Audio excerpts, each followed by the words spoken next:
Amid the India-Canada diplomatic row, new reports have emerged regarding the US's stance on the issue. According to a report in the news platform Politico, US Ambassador to India Eric Garcetti told his team in the country that relations between India and the US could get worse for a time due to New Delhi's diplomatic spat with Ottawa. According to an unnamed State Department official, Garcetti also said that the US may need to reduce its contacts with Indian officials for an undefined period of time.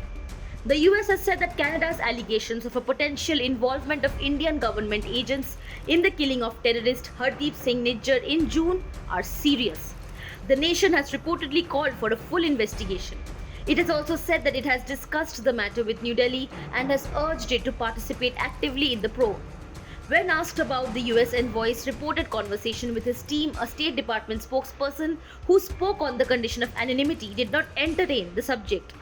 The spokesperson simply called Ambassador Garcetti a champion of the US's strong partnership with the Indian people and the Indian government. The spokesperson said that America's relationship with India is an important, strategic, and consequential partnership.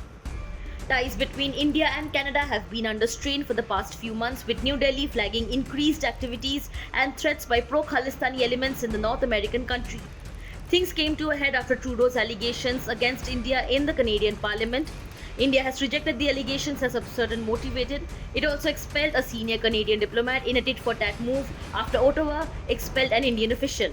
On September 21st, India asked Canada to downsize its diplomatic presence in the country as relations between the two countries plunged to an all-time low following Ottawa's allegations against New Delhi.